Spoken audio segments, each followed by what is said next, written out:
ISG with us. We do have ISG with us today hosting this hour. And being from Mankato, I've known ISG for a long time. In fact, the president of the company taught my stormwater management class when I got my engineering degree. We didn't have very many professors at that time, brand new program. And so Chad Supernaut taught that class. So that was a great experience to be able to have a real world practitioner teach us that. So with that, I'll turn it over to Bailey, and thanks again, Bailey and ISG. Well, thanks, Emily. That's a great story about Chad that I didn't know. So like Emily said, thank you all for attending this session today. My name is Bailey Griffin. I'm an engineer at ISG. Before we jump into some of the presentations, we're just going to give a little bit of a firm overview and some of the projects and things that we've been up to. I know it's hard when we do these virtual conferences just to kind of have those conversations and get a feel for what everyone's doing in all of their areas. So a little bit about ISG. We're a firm that's based in the upper Midwest.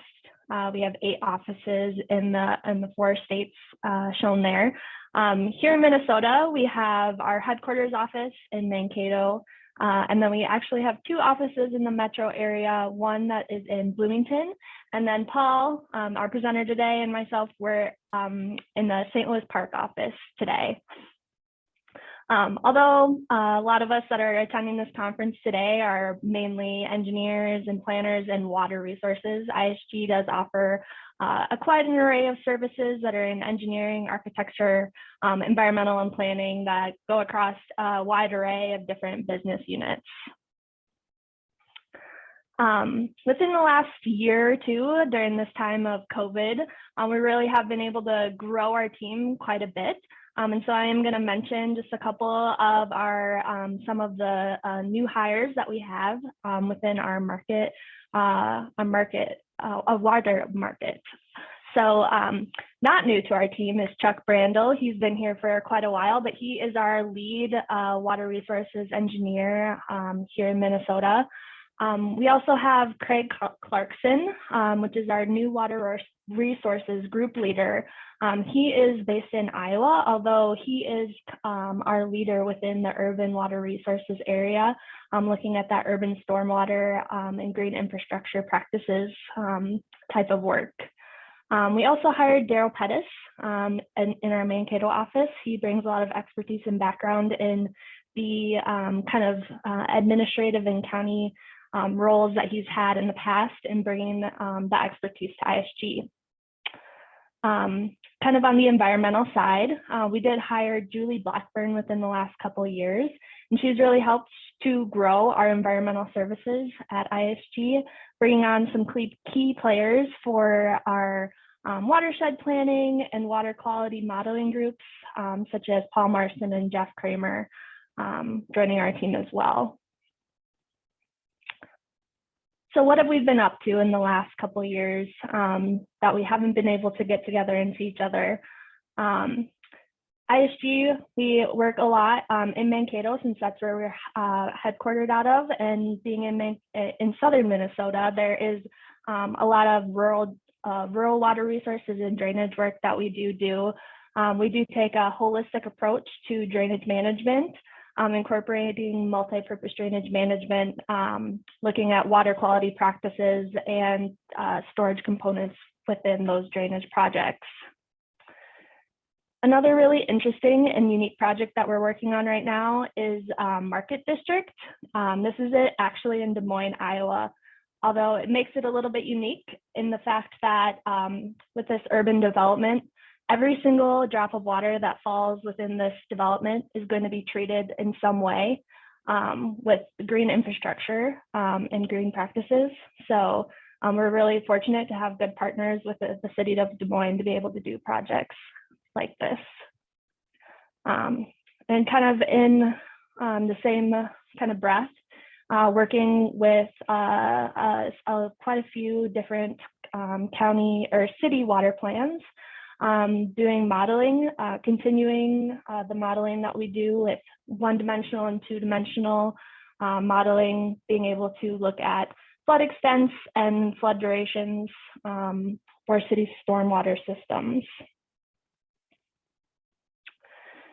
Unfortunately, if you're attending this presentation, that means that you're missing out on Stacy Williams' presentation, another ISGer that is talking right now on the Central Iowa Water Trails project. I think that all of the mod presentations are being recorded, so hopefully you guys all have the opportunity to check that out at a later time. But we're excited to be able to work on stream bank restorations and corridor planning. And kind of the unique piece with the Iowa Water Trails project is really having that component of community engagement and being able to connect people in the community and bring people together through water. We're also working on quite a few different watershed plans. So right now, Paul is wrapping up the Shell Rock Winnebago One Watershed One plan, which is the key component of the discussion today. And we're also wrapping up the Rum River Comprehensive Watershed Management Plan. And while we're wrapping those up, we are ramping up on the LeSueur River watershed planning efforts right now. It's very exciting that we're going to be able to participate within this watershed, especially being that our headquarters office is in Mankato, and it's such a close watershed to a lot of the communities that we work with on a regular basis. In addition to some of the One Watershed, One plans that we work on, we are also helping the North Cannon River WMO to update their 10-year plan within a little bit more of a focused effort beyond what the One Watershed, One plan efforts entail. In continued work, we're working and continuing to do wetland restorations and wetland banking.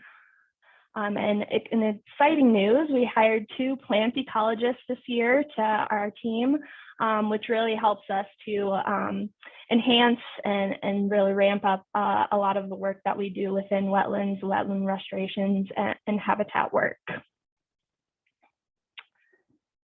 And lastly, some of the technology services that we have and some of the toys that we get to play with here at ISG.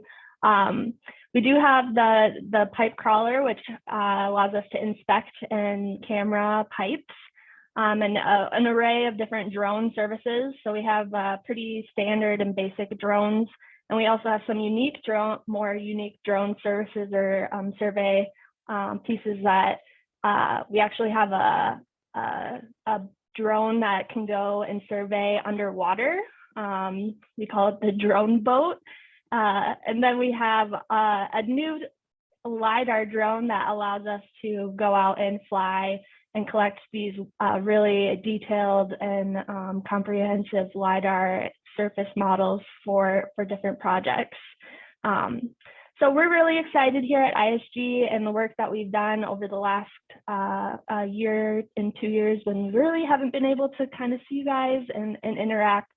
And so if you guys have any questions or comments about any of the things that were covered here, I do encourage everyone to attend the sip and share that's going on at 4 o'clock. I know I'll be there and Paul will also be there with a couple other ISGers, and we'd love to get a chance to chat with you all. And with that, I'm going to turn it over to Paul Marston with ISG and Courtney Phillips with the Shell Rock River Watershed District to go through some of their unique approaches that they used on the Shell Rock Winnebago One Watershed, One plan planning efforts with their unique approach on targeting for flexible implementation.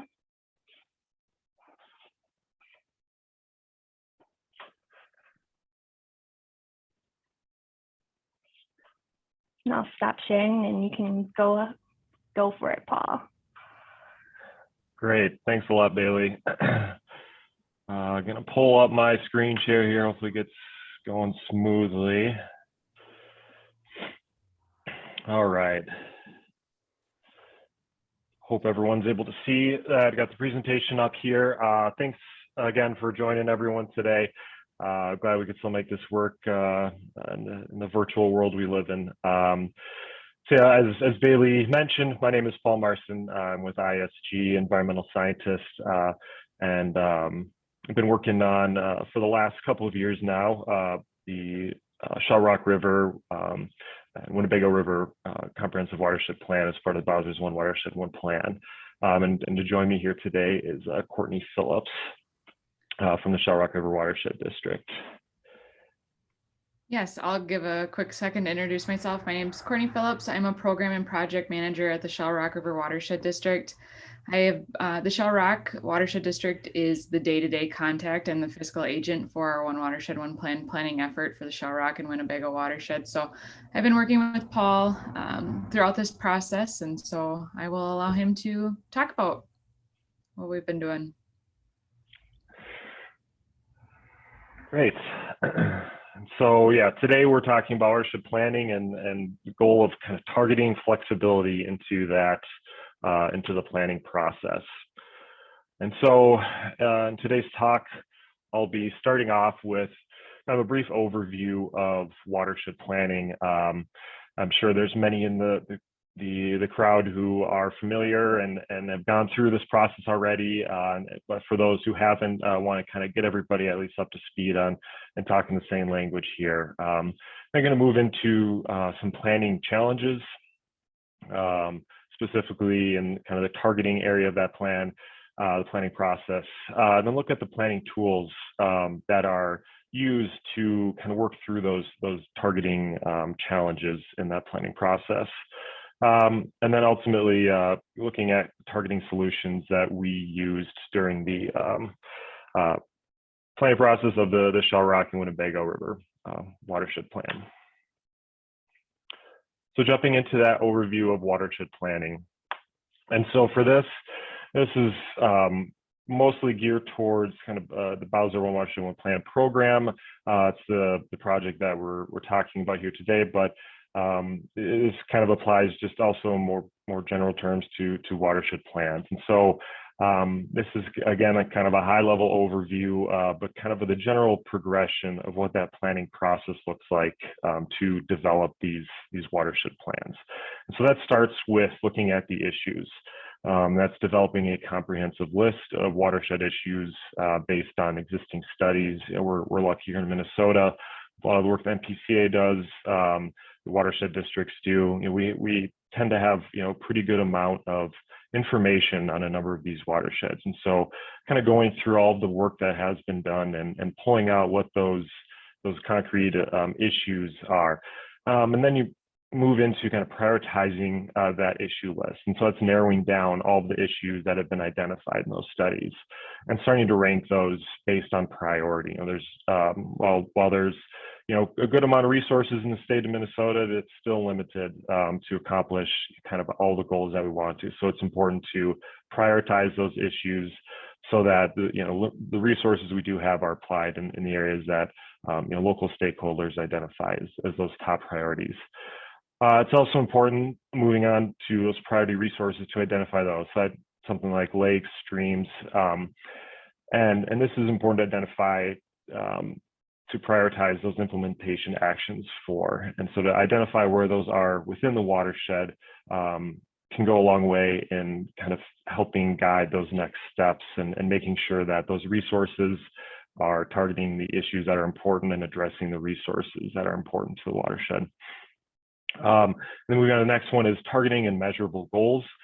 And so that's kind of where the rubber meets the road, and that's identifying those specific locations that implementation actions are going to be applied, and the measurable outcomes associated with those planned implementation actions. And those then are summarized in kind of the meat of the plan, which is the implementation table. And so that's typically formatted and showing a kind of a schedule of how those implementation actions are going to be implemented or when they're going to be implemented. Typically, we're looking at a 10-year planning time frame. And so identifying when in those 10 years those actions are planned to be implemented, and then as well as what those locations are, the costs associated with those actions, and those measurable goals that were developed in that targeting and measurable goals period. And then after the planning process is done, it gets into time to plan or to implementate the plan and put that plan into action. So to bring you kind of into the area that we're focusing on, or the project area that we're discussing today, looking at the Shell Rock River Winnebago River planning area for the Comprehensive Watershed Management Plan. So currently the plan is out in the public review, 60-day public comment period. So it's nearing the end. Kind of the planning process has been done, just kind of working through the final tweaks to get that out to Bowser for approval. But looking at the planning area, kind of starting with the general landscape area. So it's essentially the entire planning area is in Freeborn County, outside of the small little area to the far west. And so there's no members of Faribault County involved in this, with kind of minimal area there. I guess the watershed is located in south central Minnesota, right on the Iowa border. And so for those familiar, if you've driven 35 down to Iowa, you've crossed over Albert Lea Lake, and the city of Albert Lea is right near the heart of the planning area. The planning area is over 300 square miles, with the Shell Rock watershed making up a majority of that, 246 square miles, and Winnebago 71 square miles. It's similar to a lot of kind of the region in southern Minnesota there. It's agricultural dominated, with 75% of the landscape being agriculture. As I mentioned, the main city there being city of Albert Lea in the center. The key resources that were identified in the planning process, the map here highlights the priority resources, and the ones that filter to the top in that priority and prioritization process were Fountain Lake, Albert Lea Lake, and Pickerel Lake. And a lot of that also has to do with the hydrology of the area, with a lot of the upland area draining through Fountain Lake, which outlets into Albert Lea Lake, and then Albert Lea Lake outlets into the Shell Rock River. So a lot of what flows into Fountain Lake impacts Albert Lea and down into Shell Rock. And when we were working through the planning process for this, it was important to kind of keep in mind what the stakeholders and planning partners' planning goals were. And those ranged and included a much longer list, but kind of for today's talk, we're focusing on what was kind of a key tenet of the planning process, and that was to come up with a realistic plan. And so that was focused on being achievable as well as being flexible. And the Shell Rock Watershed District in particular, as well as the other stakeholders in the area, have been very effective at implementing and gathering grant dollars and implementing projects across, and so building on that existing momentum that they have built.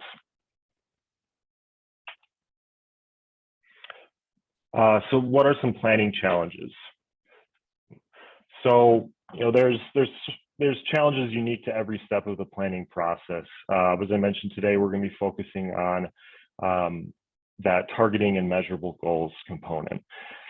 And really, when looking at what issues there are there, and then when looking at trying to accomplish a flexible and realistic plan, I have to focus on what that plan implementation is going to look like. And to get there requires landowner participation in the plan goals. And so building in, accounting for that during the planning process and the outcomes of the plan was a key component of this project. And so there are a lot of planning tools that are out there, a handful of planning tools that are used that can help address, the issues of targeting specific areas for practices and coming up with measurable goals. And so kind of the top two being kind of the main couple of tools, HSPF being a little more specific, but looking at PTMap, just kind of a high level overview of these options that are out there. PTMap is a GIS-based watershed targeting tool.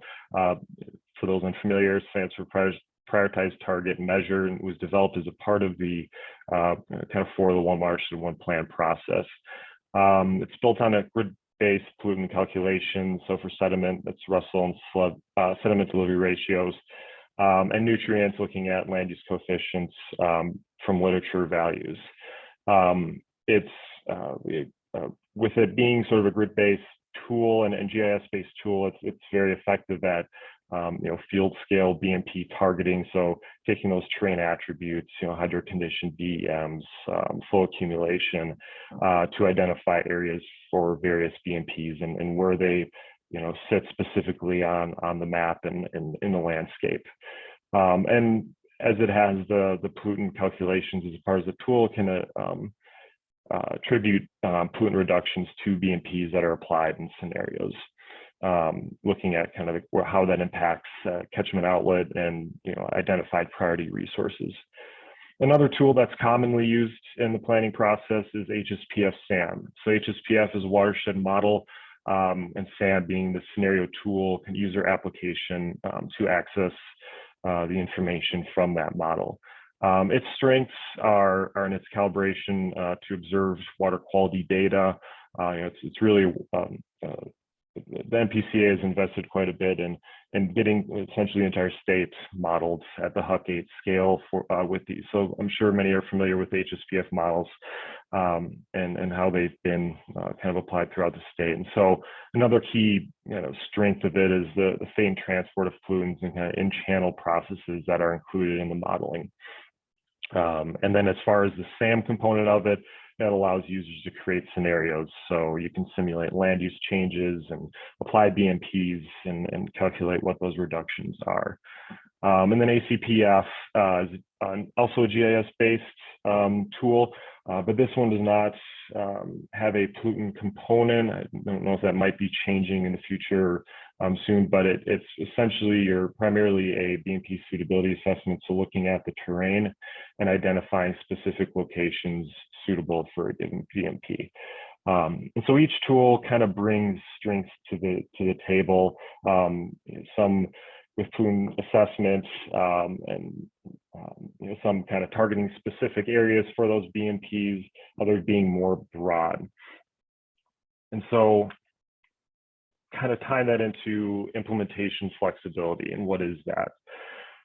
And really the way that I guess looked at it, or I looked at it in this planning process, is trying to apply tools in the planning process that strikes a balance. And so, first and foremost, meeting the plan targeting requirements is a part of the One Watershed plan. You have to target implementation actions. And so, getting down at a fine enough scale to identify those areas that implementation actions will be targeted. But also casting a wide enough net that accounts for the voluntary nature of these practices. So being able to not weed out willing landowners. And also to improve implementation efficiency. And so kind of on opposite ends of the spectrum, avoid relying on specific landowners to participate to meet the plan goals that you've developed. And also provide enough specification or, so that implementation efforts, once it's time to implement the plan, that those efforts, you don't have to do additional prioritizing. You don't have this wide area to look at, this bigger sub-watershed. You kind of know at a finer scale where to go. So trying to strike that balance. And so what was the targeting solution that we came to for this application or for this watershed area? And so we were lucky that the Shell Rock Winnebago BMP spreadsheet targeting tool was developed. And so this was developed for the MPCA recently 2020 by RESPEC. It's not a standalone model. It's kind of a building on of the SAM HSPF tool and model. And so what it does at kind of a high level is it increases resolution of a calibrated HSPF model. And it does that, it helps identify high loading areas within the HSPF subwatersheds. And by applying BMP reductions to the higher loading areas, you can get higher, or you can achieve increased pollutant reductions. And since it is built on top of or tool to use with HSPF SAM, it maintains the HSPF strength of in-stream processes and looking at that fate and transport. And so, you know, I use that term kind of a lot, or allude to it a few times. Fate and transport, essentially just attenuation through the watershed, being able to look at, you know, a priority resource maybe further downstream in a watershed. And with HSPF SAM, you're able to identify where the pollutants are coming from that make it to that resource. And I guess to just touch on the table here, not going through this in detail, just kind of highlighting. So this is in the spreadsheet and kind of what results you get from this. And so we're looking at, there's this set of 6 BMPs that work with this tool. It's cover crops, no-till, tile wetland restoration, grass waterways, wascab, and conservation cover perennials. And so there's kind of two component or two ways to report on information. We can, you know, see load reductions for TSS, TN, TT, both at the local, so that's think of edge of field, you know, what is being reduced from the landscape before it reaches the water, and then you're also able to select, you know, an area downstream in the watershed, and so you're able to see, based on where you apply these BMPs, what load reduction you're achieving at that location of interest.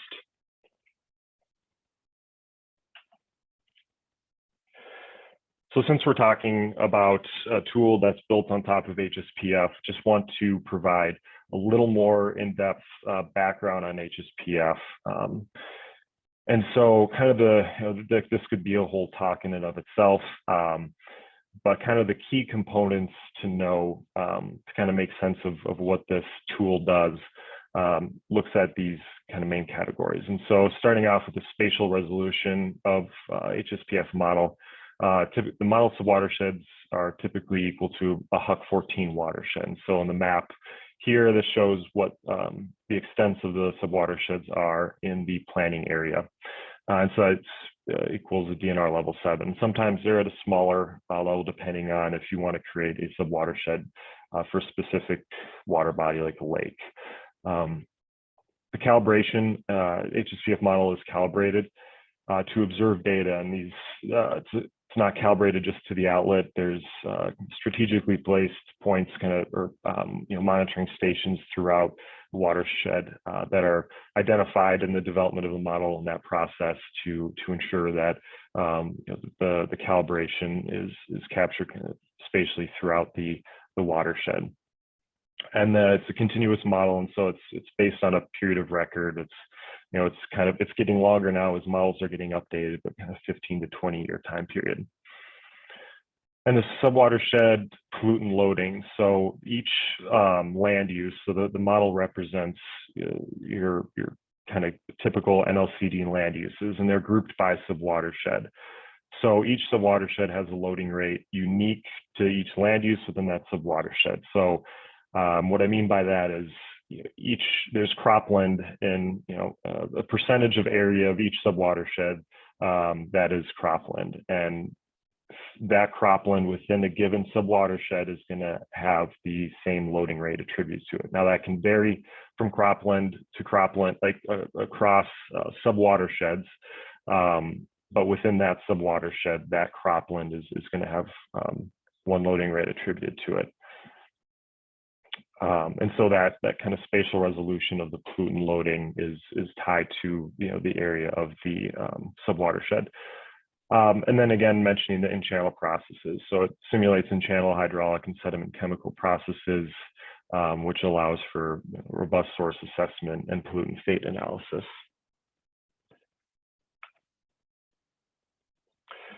So what did the tool do to improve on this? The first key improvement was to increase the spatial resolution. And so that was increased to a square mile grid. So looking at the map now to the right, we overlaid square mile grid based on the public land survey system. And we still maintain the boundaries of those subwatersheds. As you can see, it's not just a straight grid pattern here.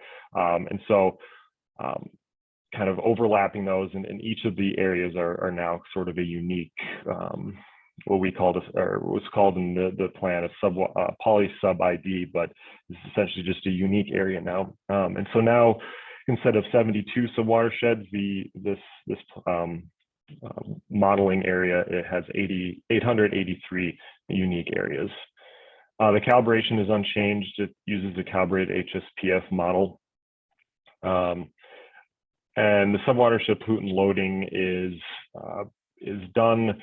The square mile areas were selected based on where tilling or tillage and, or sorry, tile versus no tile areas were,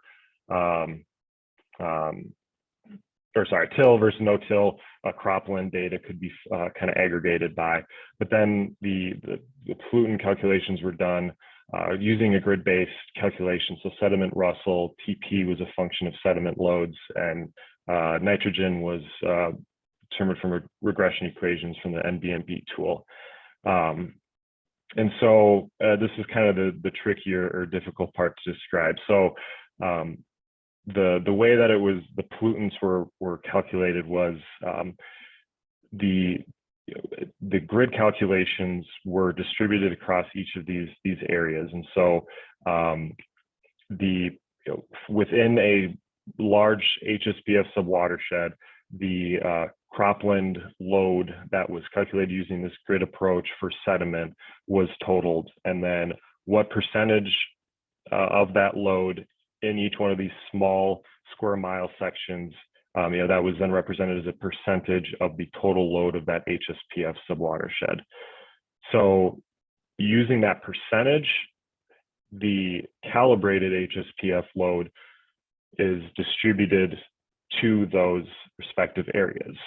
So you're still at the end using the HSPF calibrated cropland load, but you're using the distribution of kind of that finer scale grid-based calculation to identify at a finer scale what areas are contributing higher pollutant loads. So through that process, that's how sort of a higher pollutant resolution or higher resolution for pollutant loading was accomplished. And again, the in-channel processes are unchanged, uses the base HSPF model. So again, the results of this are an increased resolution of calibrated HSPF model, helps you identify high loading cropland areas within those HSPF subwatersheds. You can apply BMP reductions to higher loading areas to achieve increased reduction. So if you're applying the same BMP that is used in SAM, that same reduction efficiency to an area now within that same HSPF subwatershed that's now identified as a higher loading area, you're getting a greater load reduction. And it maintains the HSPF strength of those in-stream processes.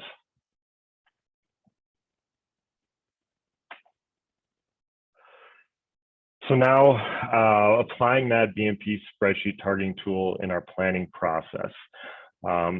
So the planning process for the Shell Rock Winnebago watersheds, the area was broken up into geographic management zones.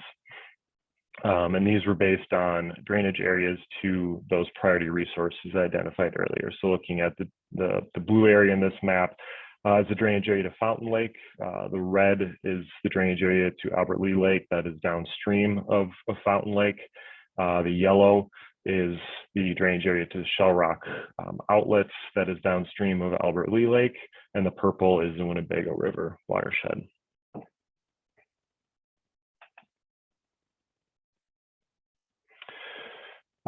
So zooming into one of these management zones, looking at the Fountain Lake management zone. And so again, breaking this up a little bit further, we're looking at three major tributaries here: Bancroft Creek to the north, Wedge Creek to the south, west, and Schaff Creek to the south. Implementation goals here were, again, to build on existing implementation efforts. to target cost-effective areas to implement BMPs with the ultimate goal of achieving reductions at the priority resource of Fountain Lake. Balance anticipated effort with expected costs and measurable outcomes. And so this ties back into one of the overarching goals of making it during the planning process, of making a achievable and realistic outcome. And so we, during the planning process, identified existing efforts and both what was being implemented on an annual average scale for projects, identify the limiting factors. Is it staff? Is it available funds? Is it participating landowners? And so building off of that. And then to identify specific areas to target while implementation actions in these drainage areas, while maintaining flexibility to implement projects based on that landowner participation.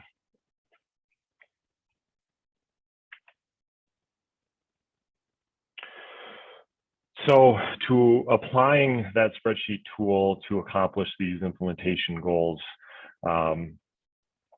resulted in implementation efforts summarized by drainage area. So again, trying to kind of strike this balance between targeting specific areas on a map with looking and allowing for flexibility to implement projects and target areas that we know will result in greater cost effectiveness, but not be limited to a singular landowner to participate to achieve those.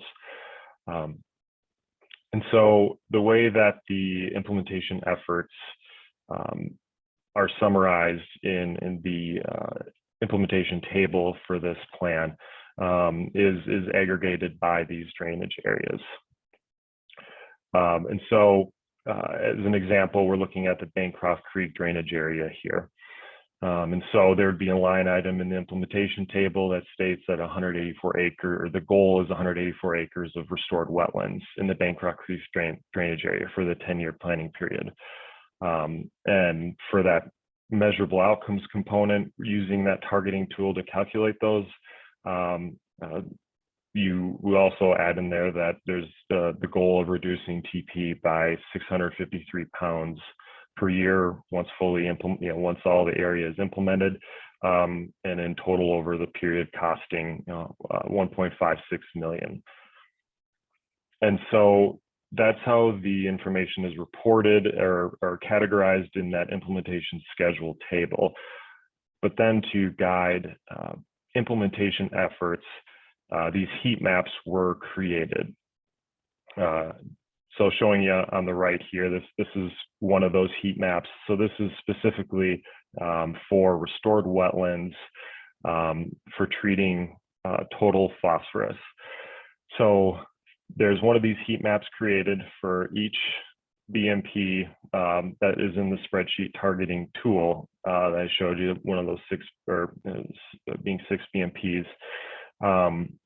And what this heat map does is it highlights areas to target during implementation to achieve plan goals. And so based on the cost effectiveness of a given BMP to treat pollutants at the resource of concern. So here we're looking at, again, restored wetlands, and the darker colors indicate areas that should be targeted that provide the greatest cost effectiveness in reducing total phosphorus at Fountain Lake. And so this kind of blends the larger sub-watershed areas broken into smaller square mile areas, and will allow the implementation team to start targeting implementation efforts as they go into the implementation schedule to go into these higher ranking areas and target landowners within those.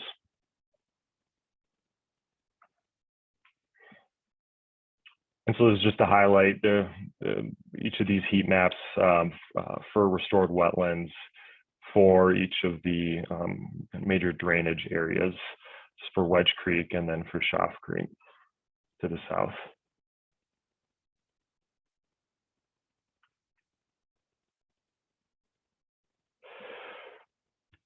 So looking at what the next steps are, first and foremost, putting the approach into practice and then putting that planning process into reality. As I mentioned, this, it's in the public comment period now, and so this has been fleshed out in the planning process, but has not yet been implemented. So seeing how this works out in practice, and then another thing to think about is finding ways to improve the usability. As I mentioned, there's a map, one of these maps for each of the priority drainage areas for each of the BMPs that are included in the spreadsheet targeting tool. So there's an appendice that's full of maps, considering ways that there might be approaches to aggregate maps or ways to make it more not necessarily one size fits all, but finding ways to kind of streamline or reduce the number of maps to make it more user-friendly at the end. And then applying it to different watersheds. As I mentioned, this tool was developed for the MCPA by RUSLE for these watersheds specifically. So this tool is currently, to my knowledge, not being developed in other areas. So developing that tool for other watersheds and tailoring outcomes to the future planning partners' needs. Throughout this process, we're keeping the goals of the stakeholders and planning committees in mind to reach these outcomes. And so that might differ depending on the watershed or planning area that you're working in.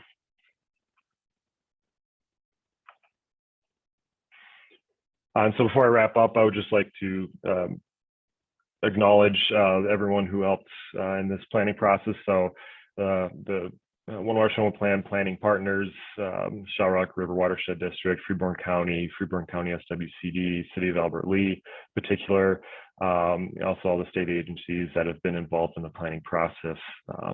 And then for the spreadsheets, targeting tool development with RUSLE and MCPA's partnership there.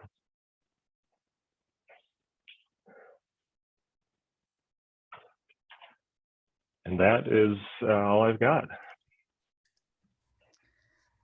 Paul, there was one question in the chat box, if you can see that. Okay, yeah, so the question is, at what point do you feed in real-time data to verify the integrity of the modeling? It's a good question. So as a part of the plan, monitoring is a key component. Now, I don't know if, I doubt that monitoring to track efficacy of the reductions is going to be done at every project. I think the goal of this plan will be to use that spreadsheet targeting tool. Not only was it used in the planning process, but it was used, or it will be used, to track progress. And so there will be the modeled outcomes. So what essentially the spreadsheet tool, but HSPF says the status water quality should be at, and then there will be monitoring data to sort of verify that. So it's likely not going to happen at the practice or BMP scale, but there during the planning process there will be a verification through the regular monitoring and water quality monitoring that occurs. And so really these tools, it is a model, and so it's to using our best available information to kind of guide these decisions, but should also be verified through monitoring data. Hopefully that answers that question. And there is a session tomorrow at 9 a.m. on that HSPF SAM. So if that was interesting to you, stick around tomorrow and log on to that one. Any other questions? If not, a huge thank you to Paul for giving us that presentation, and to ISG today.